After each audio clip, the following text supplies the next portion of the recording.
Bonjour. Percy Jackson et les Olympiens présentent une pléthore de monstres et de créatures de la mythologie grecque, et dans la série Disney+, dans la construction d'un monde fantastique. Voici toutes les créatures expliquées, et n'hésite pas à commenter si tu apprécies la vidéo. Merci.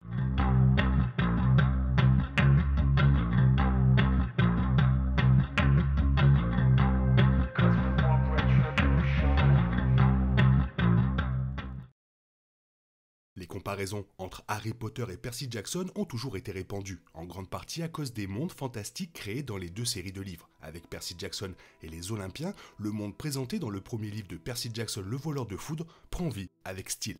Non seulement la série adapte parfaitement les personnages du livre original, mais l'apparence, le style et le ton de la série permettent une adaptation fidèle du monde d'inspiration grecque. L'un des principaux moyens d'y parvenir consiste à utiliser les créatures et les monstres impliqués dans la série, avec des monstres basés sur la mythologie trouvée tout au long de l'adaptation.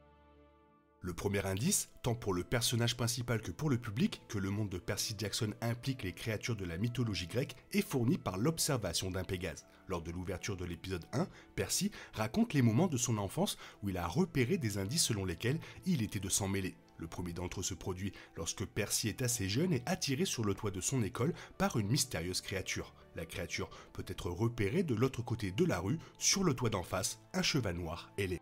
Cette créature est un Pégase, peut-être l'une des créatures les plus reconnaissables de la mythologie grecque. Bien que les mythes grecs aient naturellement changé au fil des ans, l'origine commune de Pégase est qu'il s'agissait d'une créature engendrée par Poséidon, le dieu de la mer, et par Méduse. Dans la mythologie grecque originale, le Pégase était un être singulier. Bien que la série fasse de la créature sa propre race, depuis les Pégases dans la nature jusqu'à ceux gardés au camp des sans-mêlés pour être utilisés par les demi-dieux.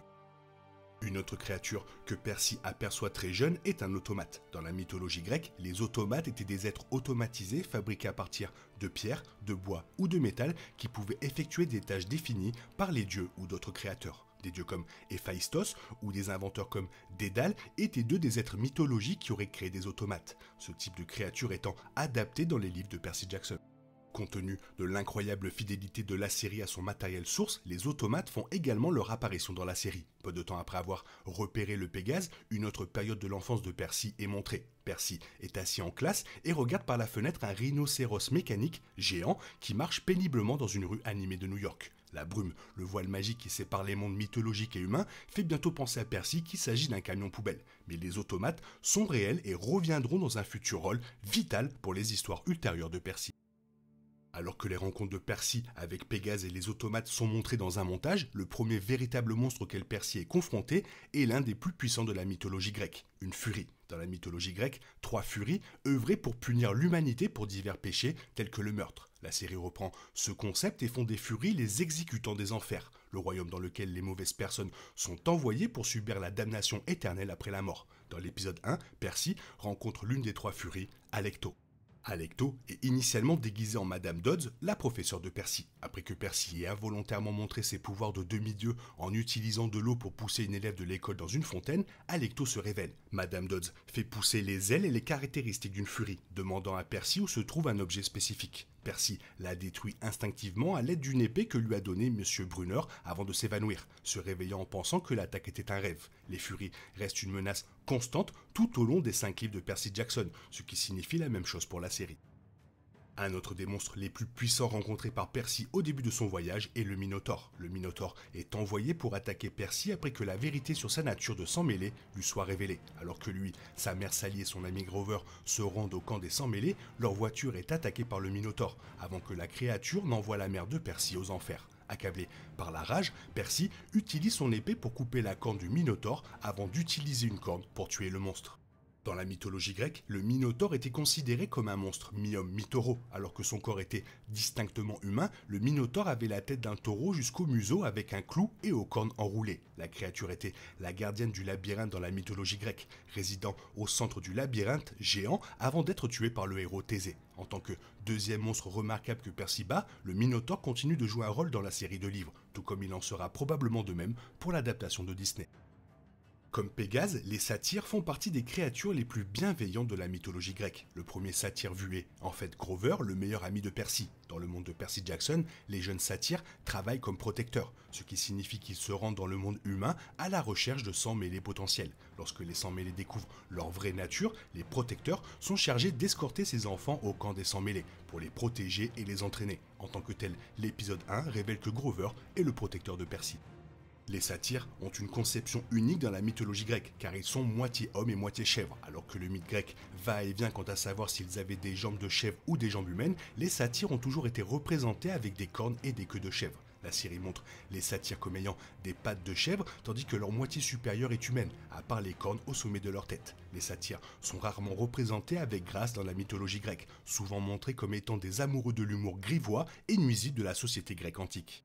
La série change cela, faisant des satyres l'une des créatures les plus importantes du monde fantastique. De leur rôle de protecteur aux arrière-pensées de chercheurs, comme le révèle l'épisode 4, les satyres sont incroyablement importants pour la survie des sang mêlés et l'entretien de la nature dans l'Amérique moderne. C'est ce qui est mis en avant avec Grover, l'un des 3 personnages principaux de la série.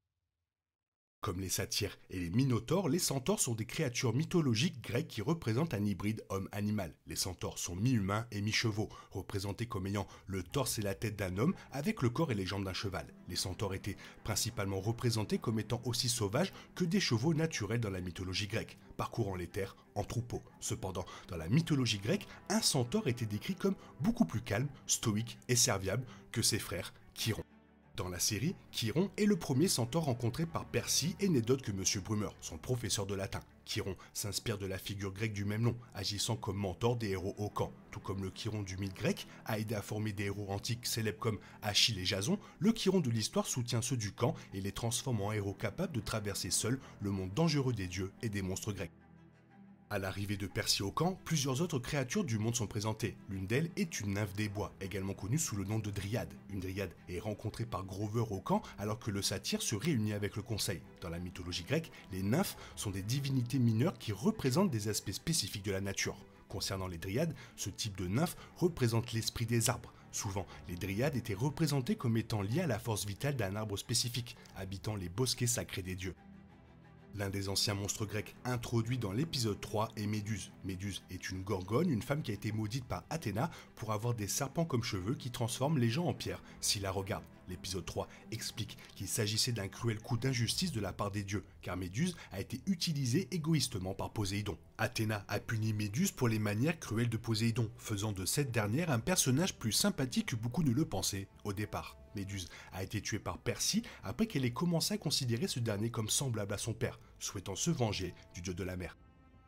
L'un des principaux antagonistes de l'épisode 4 est Échidna. Dans la mythologie grecque, Échidna est connue comme la mère de certains des monstres les plus dangereux de l'histoire après les avoir engendrés avec son mari Typhon, une autre bête redoutable. Le personnage d'Échidna apparaît comme une femme apparemment normale. Cependant, la dame se révèle être de nature beaucoup plus sinistre. Échidna voulant tester l'un de ses enfants contre les demi-dieux Percy et Anabef et leur compagnon satyre, Grover.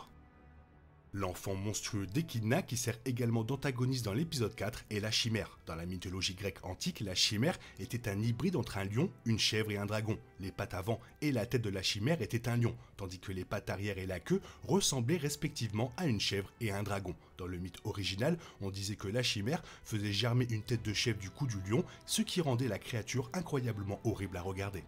Dans l'épisode 4, l'apparence de la chimère est quelque peu simplifiée. La chimère a toujours la moitié avant d'un lion et la moitié arrière d'une chèvre avec une queue de dragon, même si la tête de la chèvre ne dépasse pas de son cou. Au lieu de cela, la chimère de la série a des cornes de chèvre au sommet de sa tête. La créature traque Anabef, Percy et Grover jusqu'au sommet de la passerelle de Saint-Louis, avant de forcer Percy à tomber dans le fleuve Mississippi en contrebas, laissant son sort incertain.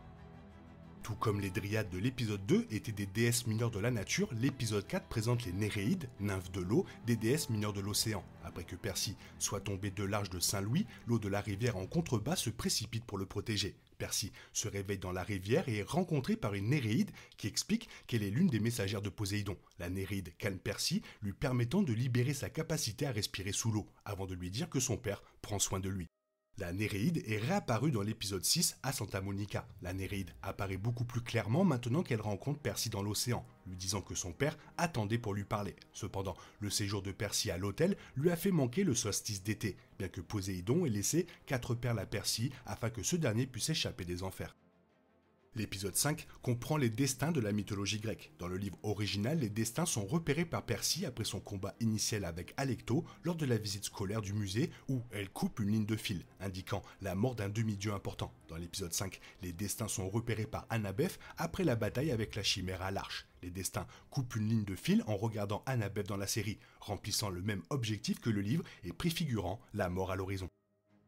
Après avoir dépassé Procruste et Charon, Percy, Annabeth et Grover rencontrent Cerbère. Le chien géant à 3 têtes garde l'entrée des enfers et poursuit le trio car ils ne sont pas morts. Annabeth parvient à maîtriser Cerbère assez longtemps pour que Percy et Grover puissent survoler les murs jusqu'aux enfers avant d'utiliser le chien géant pour escalader elles-mêmes les murs.